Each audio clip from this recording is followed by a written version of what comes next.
Hola, bendiciones. Gracias por estar con nosotros aquí en el canal de la Iglesia Evangélica Bautista El Turo de la Peira. Como siempre, Giovanni Sierra les saluda. ¿Cuántas personas conoce usted que se llamen Macario o Macaria?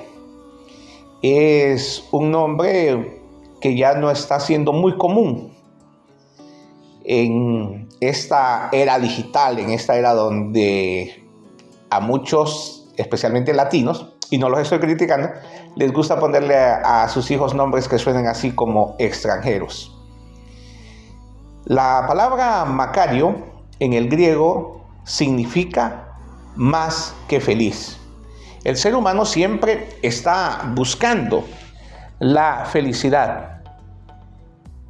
Sin embargo, la Biblia nos llama no a ser felices, sino a ser más que felices.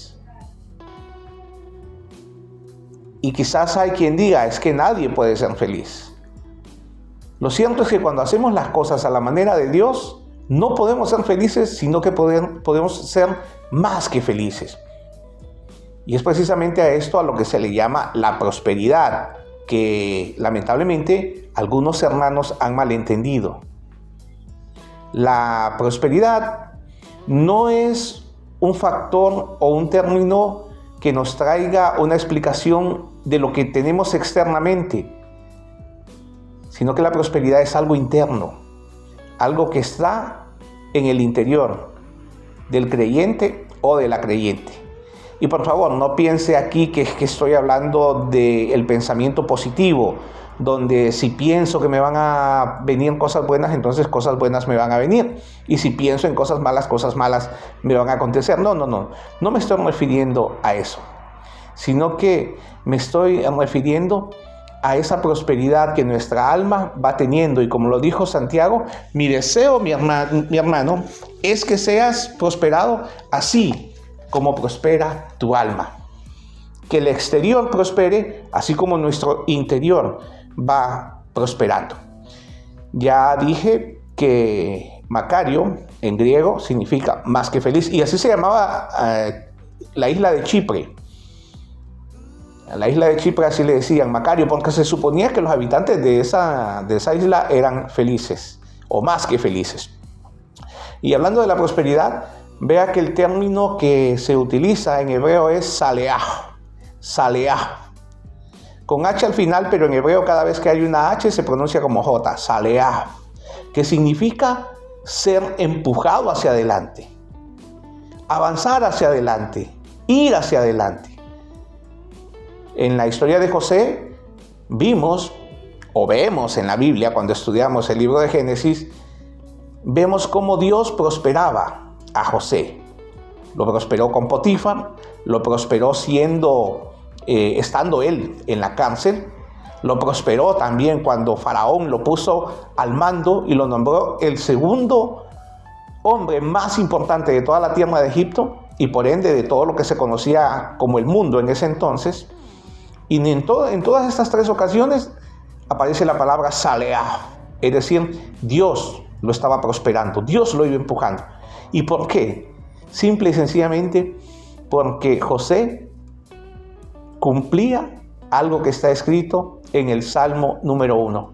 Sí, en el libro de los Salmos. Este libro que es el más extenso de la Biblia, que tiene 150 capítulos, siendo el Salmo 119 el más largo de toda la Biblia, que si nunca lo ha leído yo lo invito a que lea y usted va a entender por qué la palabra de Dios para algunos es tan suculento como el mejor de los alimentos. Así que vamos al libro de los Salmos. Encontrar el libro de los Salmos, si usted no está muy familiarizado con la Biblia, encontrar el libro de los Salmos es fácil. Usted abre la Biblia a la mitad y ahí está el libro de los Salmos. Así que si tiene problemas, no se vaya al índice, sino que abra su Biblia a la mitad y ahí está el libro de los Salmos y busque por favor el Salmo número 1, que en esta versión, que como ya les he dicho es la versión pechita, dice de la siguiente manera: dichoso el varón que no anda en el sendero de los inicuos, ni se mantiene en la manera de pensar de los pecadores, ni se sienta en la silla de los escarnecedores, sino que su deleite está en la ley de Yahweh y en su ley medita de día y de noche. Me gusta un poco más la versión Reina Valera del 60, que dice: bienaventurado el varón que no anduvo en consejo de malos, ni estuvo en camino de pecadores, ni en silla de escarnecedores se ha sentado, sino que en la ley de Jehová está su delicia, y en su ley medita de día y de noche. Vean la graduación que se nos presenta aquí de lo que pasa con aquellas personas que están alejadas de Dios. Nos dice que primero empieza con un consejo. Macarios, bienaventurado. Macarios, el varón, más que feliz, el varón o la mujer también, que no anduvo en consejo de malos. Entonces vea cómo el pecado va gradualmente. Primero comienza con un consejo que puede ser interno o puede ser externo. La mayoría de las veces es externo. ¿Y cuándo? Muchas veces, inclusive en esa música que escuchamos. En esa música que nos aconseja que debemos de vivir para el deleite de la carne, en esa música que nos aconseja que debemos de vivir para los placeres sensuales. Póngale atención a la música contemporánea, a la música moderna, aunque la música antigua también, todas están alejadas de Dios, ¿para qué vamos a decirlo? Pero esta música moderna, usted le pone atención, le pone oído a la letra y va a ver que toda está incitando, más que todos los jóvenes que son los que la escuchan, a que den satisfacción a su carne, a que den rienda suelta a todo ese montón de hormonas revueltas que se activan en la adolescencia, que se van activando y aun cuando uno llega, pues quizás 50, estoy en los 50, no sé si a los 60 todavía siguen activos, pero incitan a darle rienda suelta a todos esos sentimientos carnales que se pueden sentir. Ese es el consejo de los malos.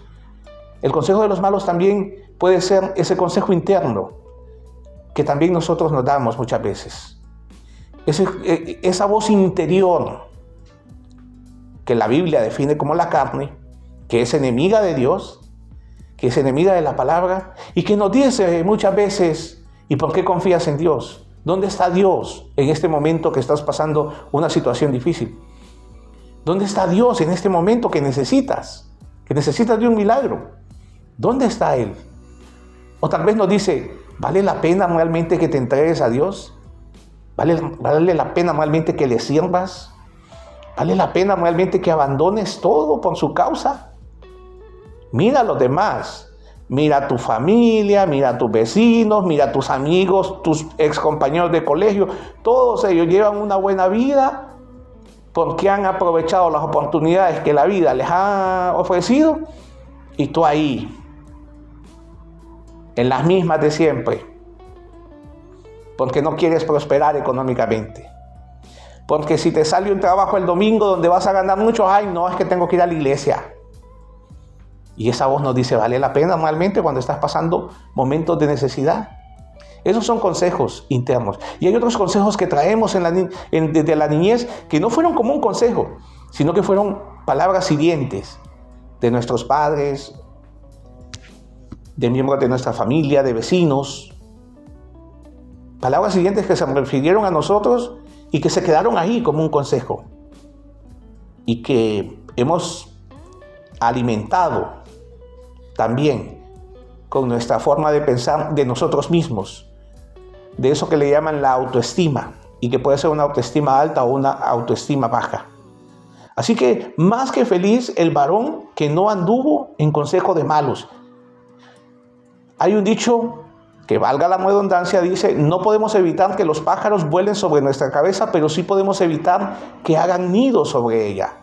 Estoy seguro que si viniese un pájaro y quiere poner sus huevos en su cabeza, usted no lo va a dejar.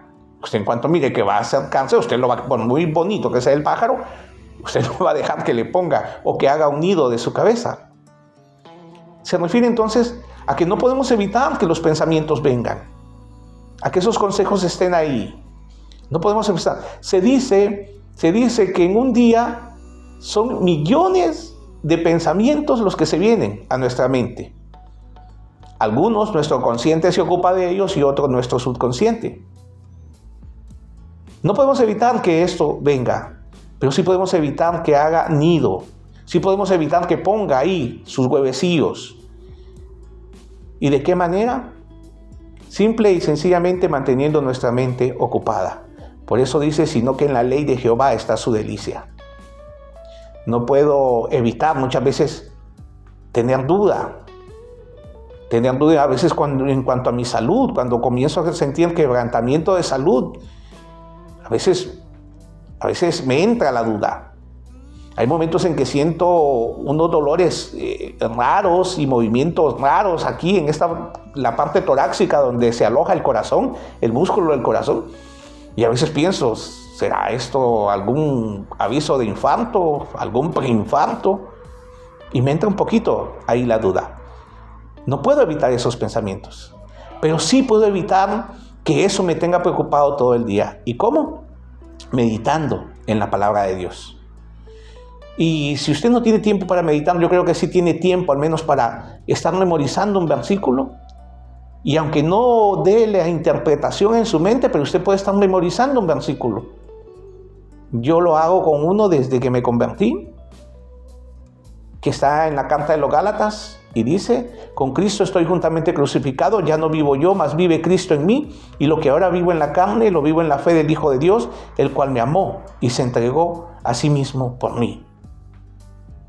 Cuando vengo en el metro lo voy repitiendo. Cuando viene también esos pensamientos de duda, cuando veo también las cuotas que hay que pagar, las deudas que se acumulan, no crea que paso relajado, que paso desestresado, no. Pero para no caer en eso me pongo a ocupar mi mente. Con Cristo estoy juntamente crucificado, ya no vivo yo, mas vive Cristo en mí. Y lo que ahora vivo en la carne, lo vivo en la fe del Hijo de Dios. Sí, no estoy meditando en la palabra. Solamente estoy repitiendo. Y cualquier día están repitiendo como un lorito, como un perico. Pero con eso mantengo ocupada mi mente para que no esté pensando tonterías, para que no me esté dando el consejo de los malos. Bienaventurado el varón que no anduvo en consejo de malos, ni estuvo en camino de pecadores, porque del consejo pasamos a la compañía. Ya no es un consejo, ya nos gusta estar con aquellas personas que piensan contrario a lo que nos dice la palabra de Dios. No hay ninguna comunión entre la luz y las tinieblas. Cuando entramos a una habitación que está completamente oscura, ¿qué pasa si encendemos una luz? La oscuridad desaparece, pero no puede estar la habitación mitad a oscuras y mitad iluminada. Sí, habrá unas partes donde se refleje sombra, pero no puede haber, no hay comunión, no habitan juntos. Son separados diametralmente. Así que también nosotros no podemos estar en compañía de personas que no aman a Dios, que no reconocen a Dios, que piensan inclusive que Dios no existe o que piensan que su palabra no vale la pena para ser escuchada ni mucho menos para ser aplicada. Así que si estamos escuchando sus consejos, tengamos mucho cuidado, porque entonces tarde o temprano estaremos caminando con ellos. ¿Y qué pasa? Bienaventurado el varón que no anduvo en consejo de malos, que no estuvo en camino de pecadores, y que en silla de escarnecedores no se ha sentado. ¿Qué sucede cuando usted llega a una casa? O cuando alguien llega a una casa, una visita inesperada, y le toca la puerta.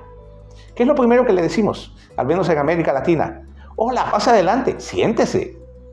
Con ese siéntese le estamos diciendo, acomódese, siéntase cómodo, desestrésese. Si solo venía por 5 minutos, no se preocupe, puede pasar más tiempo aquí conmigo. Entonces del consejo pasamos a la compañía, a caminar juntos a ellos. Y luego nuestra mente se va degradando tanto, que ya la palabra de Dios no hace ningún efecto en nosotros y nos acomodamos con los escarnecedores, con los que se burlan de nosotros mismos por ser creyentes, pero que su burla no es contra nosotros. Su burla es contra Dios y contra todo lo que Dios ama. Y como Dios nos ama, entonces nosotros somos objeto de su burla. Y luego continúa y dice que el que medita en su palabra de día y de noche será semejante a árbol plantado junto a corrientes de agua y que da su fruto a su tiempo y sus hojas no caen. En todo lo que emprenda, prosperará. La versión Pechita. La Reina Valera del 60, será como árbol plantado junto a aguas del río, cuya hoja no cae y da su fruto en su tiempo, y todo lo que hace prosperará. ¿Recuerda lo que se le dice a Josué también? Mira que te mando que te esfuerces y seas valiente, no temas ni desmayes, porque Jehová tu Dios estará contigo donde quiera que tú fueres. Eso es prosperidad, que Dios esté con nosotros. Y luego le recalca y le dice: nunca se apartará de tu boca este libro de la ley, sino que de día y de noche meditarás en él, para que hagas y guardes a todo lo que en él está escrito, porque entonces porque entonces harás prosperar tu camino y todo lo que hagas te irá bien. Y vemos la campaña exitosa militar que tuvo Josué para poder introducir al pueblo a la tierra prometida. No fue Moisés, no. Lamentablemente Moisés cometió algunos errores, entre comillas, vamos a decirle errores, porque nuestra rebelión no es un error. Bueno, la palabra pecado sí significa errar en el blanco, no acertar al blanco, equivocarse en el blanco, harmatía. Eso significa. Así que Moisés no acertó en el blanco y Dios le dijo: no entrarás a la tierra prometida. Le permitió verla. Entonces fue su discípulo Josué. Josué siempre anduvo ahí a la par de Moisés. Aprendió a ser un líder a través del liderazgo de Moisés, y fue él el escogido, el siervo útil o inútil, que solamente estaba haciendo lo que Dios le estaba pidiendo, para que el pueblo de Israel entrara a la tierra prometida. Y este es el consejo que Dios le dio: que nunca se apartara de su boca el libro de la ley, los consejos de Dios. Me recuerda también a Roboam, el hijo del rey Salomón, que al morir su padre, Roboam no sabe cómo gobernar, así que va donde los ancianos de Israel, les pide consejo, y los ancianos le dicen que alivie un poco las cargas impositivas, el impuesto que su padre había ordenado para los ciudadanos de Israel, así como otra serie de consejos. Y luego Roboam va y escucha o pide consejo a los jóvenes. Y no es por menospreciar a los jóvenes, porque la palabra dice: ninguno tenga en poco tu juventud, o nadie te menosprecie por ser joven. Pero el consejo que le dan a estos jóvenes a Roboam es un mal consejo. Y él, en lugar de aplicar el consejo de los ancianos, hizo caso al consejo de los jóvenes y aumentó las cargas impositivas, aumentó los impuestos. Esto trajo un disgusto en la nación de Israel, que dividió el reino en el reino del norte y el reino del sur. Lo que hacen los malos consejos. Así que espero que estemos meditando en la palabra de Dios, que estemos siguiendo el buen consejo, que no nos apoyemos en nuestra propia prudencia, sino en los consejos sabios que encontramos en la palabra de Dios. Por eso debemos de meditar de día y de noche.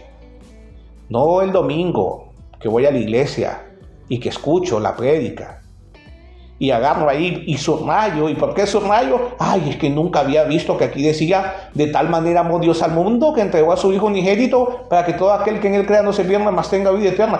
Yo no sabía que este versículo estaba en la Biblia y lo subrayo.